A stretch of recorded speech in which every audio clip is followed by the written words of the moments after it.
한 주간 하나님의 은혜로 인도받으며 잘 사셨습니까? 또 하나님께서 우리의 삶 속에 역사해 주셨기 때문에 우리가 조금의 불신앙이 있다 하더라도, 우리가 조금 어려운 일이 있다 하더라도, 또 큰 문제 속에 했다 하더라도 아무 일 없이 이렇게 또 하나님의 은혜 가운데서 인도받았는 줄로 믿습니다. 항상 우리의 약함을 알고 우리가 속을 수밖에 없는 인간임을 알고 능력의 주님을 바라보고 인도받는 여러분 되시기를 주 예수 그리스도 이름으로 축원드립니다. 자, 느헤미야 10장 오늘은 28절부터 31절 짧게 할 겁니다. 사실은 느헤미야 10장 28절부터 39절 내용이 한 내용입니다.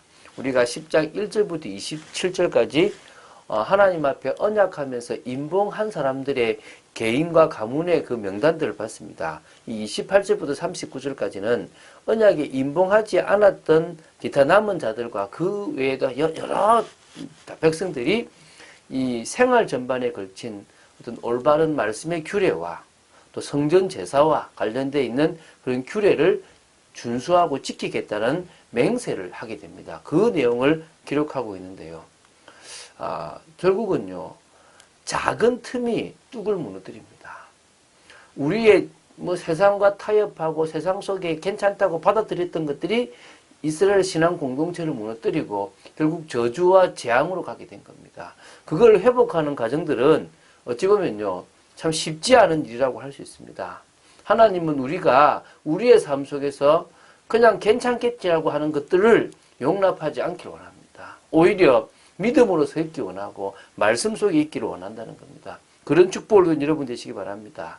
자, 좀 세부적으로 이 28절 39절을 보면요, 이 28절 39절인데 28절 29절 두 절은 이스라엘 그 무리가 율법을 준수하겠다고 맹세하는 게 나오고요. 그 중에서 핵심이 이제 이방인과 교제하지 않는 거거든요. 통혼이기 때문에 30절에는 이방인과의 통혼을 금지하겠다라는 맹세를 하고요. 31절에는 안식일 또 성일, 안식년 등을 잘 지키겠다는 맹세를 하고요. 31절, 39절까지는 성전과 예배와 관련된 각종 규례를 준수하겠다라는 맹세를 합니다. 그래서 오늘은 좀 짧은 내용 28절부터 31절까지 내용만 보도록 하겠습니다.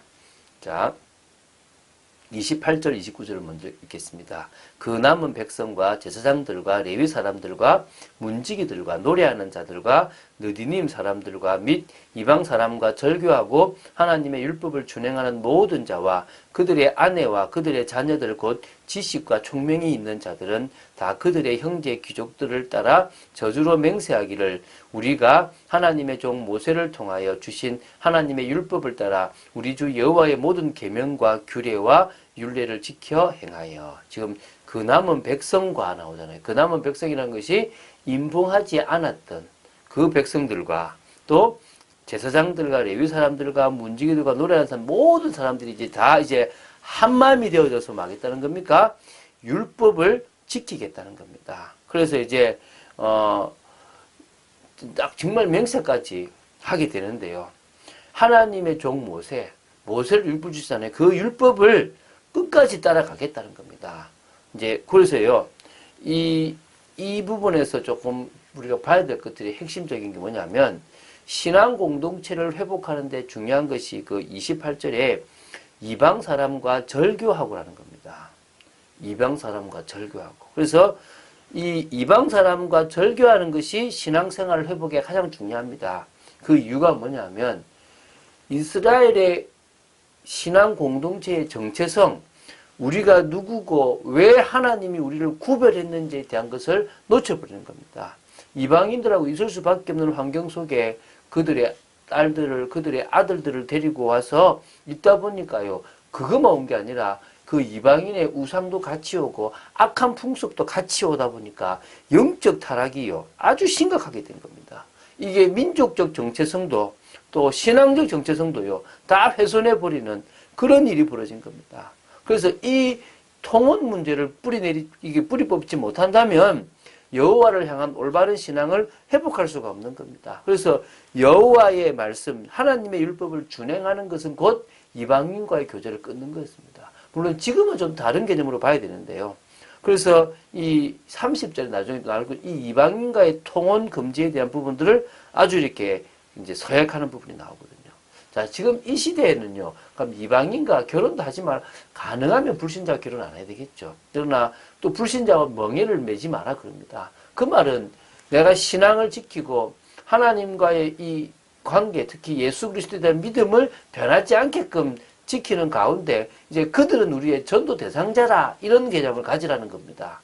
그 이상 그 이하가 아닙니다. 여러분들은 세상 속에 많은 사람과 교제도 하고 나눔도 하고 직장도 같이 일도 하지만 가장 중요한 것은 내 신앙은 주님과 나와의 관계임을 명심하고 절대 그것을 놓치지 말아야 될 것입니다. 근데 이렇게 이들이 지금 결단하는 데는 이유가 있습니다. 어떤 이유가 있습니까? 바로요, 이 초막절을 지키고 난 다음에 에스라를 통하여 하나님의 말씀이 선포되었습니다. 율법이 선포되었고 그 율법을 또 레위인과 여러 사람들이 풀어서 또 백성들에게 알려주다 보니까 그들에게 이제 뭡니까? 하나님 말씀이 들렸던 겁니다. 그 율법의 말씀이 깨달아지니까 회개가 일어났고 그러는 중에 이것 때문에 우리 조상들이 망했고 지금까지 어려움을 당하고 하나님의 역사가 없었구나를 깨닫고요. 돌아선 겁니다. 오늘 우리가요. 하나님의 참 역사를 보고 싶습니까? 돌아서시면 됩니다. 온전한 믿음으로 나오시면 됩니다. 그 속에 있으면요. 여러분들의 가장 근본적인 문제가 해결되고 여러분의 육신의 문제나 세상의 문제가요. 있어도 되고 없어도 되고 아무 문제가 아닌 것까지 되어질 줄로 믿습니다. 그런 축복을 누린 여러분 되시기 바랍니다. 우리의 딸들을 이 땅 백성에게 주지 아니하고 우리의 아들들을 위하여 그들의 딸들을 데려오지 아니하며 이 30절에 이 고백과 이 결단과 이 맹세가요. 이제는 구별된 삶의 시작입니다. 세상의 끝들이 들어오지 않게끔 해야 됩니다. 세상과 구별된 삶을 살아야 됩니다. 그 말은요. 열심히 율법을 지키겠다가 아니라 온전한 믿음 속에 있으면 되어질 수밖에 없는 일임을 믿으시기 바랍니다. 사실은 이것에 대해서요. 출애굽기 34장 11절 16절 신명기 7장 1절 4절에요. 이 이방인과의 통혼이 신앙의 타락이로 갈 거라는 것을요. 말씀하셨거든요. 경고하고 있는데 놓친 거죠. 혹시 이 땅 백성의 안식일에 물품이나 온갖 곡물을 가져다가 팔려고 할지라도 우리가 안식일이나 성일에는 그들에게서 사지 않겠고 일곱째 해마다 땅을 쉬게 하고 모든 빚을 탕감하리라 하였고. 자, 이제 이스라엘이 근본적으로 이방인과의 관계를 끊었다면 이제는 하나님이 왜 안식일을, 왜 성일을, 왜 안식년과 희년 같은 이런 것들을 구분해서 지키게 하고 만들었는지를 알아야 됩니다. 이것은 하나님이 우리 인간을 올가매기 위한 것이 아니라 인간에게 온전하게 자유를 주고 인간으로서의 진짜 평안함을 누리고 참된 풍요로운 삶을 살아가게 하기 위한 겁니다. 더 벌려고요. 지금까지 막 일하는 게 중요한 게 아니라 하나님과의 관계와 참된 안식 속에서 일이 진행되는 게 인간은요, 평생에 행복하게 살아갈 수 있는 것이고요. 여러 성일들을 만들어 놓은 자체가 복음의 참 의미를 깨달으라고 하는 것이고요. 안식년 자체도요, 땅까지도 쉬게 만들고 이 모든 것들에게 다시 돌아가고 다시 회복할 수 있는 기회를 주기 위한 거거든요. 그것을 지금 사단은 못하게 만들고 하나님은 그것을 하게 만듭니다. 결단해야 됩니다. 제가 어제 제가 이제 누굴 만났는데 그 교회는 7시 예배, 9시 예배, 11시 예배가 다 있더라고요. 그래서 7시 예배도 사람들이 꽤 많대요. 물론요, 주일에도 근무를 하는 사람들은 예배를 드리기 위해서 7시 예배가 필요하겠죠. 참 중요하다고 봅니다. 그런데 잘 생각이 될게요. 7시 예배를 드리고 나면요, 하루 종일 밖에 나가서 일해도요, 됩니다. 나 안식일 지켰다, 나 주일 지켰다라고 말할 수 있는 겁니다. 그런데 사실은요, 한국 교회가 오전 11시 예배를 드리게 된 것은 농경사에 무엇보다도 중요한 것은 온전히 하루를 드리겠다라는 결단이었거든요. 온전히 내가 주님을 바라보고 힘을 얻겠다는 겁니다. 이제 그것을 이제 이스라엘 백성들이 뭐 하겠다는 겁니까? 시작하겠다는 겁니다. 그래서 안식일에는 이방 사람들이 뭘 내와도 안 사겠다. 그리고 이 성일은 아마 제 생각에 거룩한 날인데요. 뭐 월삭도 있겠고, 뭐 속죄일도 있겠고, 또 무교절이나 뭐 초막절, 뭐 불임절, 뭐 이런 여러 절기들이 있겠죠. 뭐 이런 것들에 대한 것들을 이제는 온전히 그날에도 그렇게 하겠고요. 안식년, 아예 1년 동안은 땅도 쉬게 하겠다라는 이 정도로 우리는 노력해서 먹고 사는 것이 아니라 하나님의 은혜로 먹고 산다는 것들을 고백하게 됩니다. 얼마나 중요합니까? 자, 우리의 삶이요, 복음적인 삶이 되는 게 중요합니다.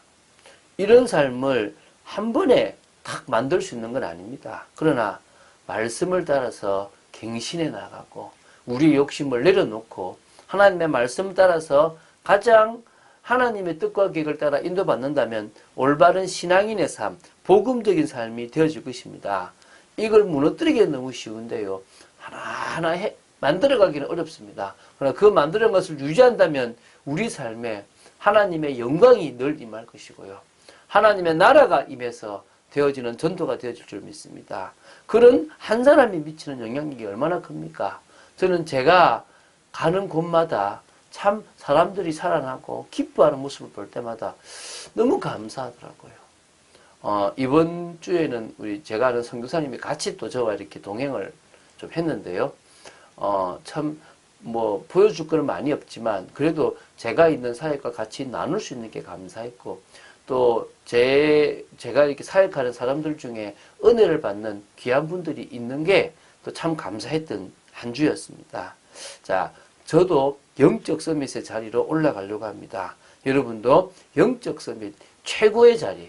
그래서 말씀이 여러분에게 최고로 뿌리내리고 기도가 최고로 잘 되고 전도의 비밀을 누리는 축복을 누리는 여러분들이 될 줄로 믿습니다. 그런 응답이 있게 되기를 주 예수 그리스도 이름으로 축원드립니다. 주는 그리스도시요 살아계신 하나님의 아들이심을 고백합니다. 율법을 지켜야 되고 뭔가 막 노력해야 되는 것처럼 보일 수 있지만 아버지 하나님 세상 속에 살아가는 그 자체가 우리에게는 마이너스임을 고백하고 믿음으로 살아가는 삶이 가장 축복이고 응답이고 은혜로 살아가는 삶이기 때문에 형통한 축복의 삶임을 고백합니다. 하나님 그 삶을 위한 결단이 되게 하여 주시고 그 삶으로 나아가는 축복된 인생 되도록 지켜 주시옵소서. 특히 내일 주일 은혜 받는 시간 되기를 간절히 소원합니다. 주 예수 그리스도 이름으로 기도드립니다. 아멘.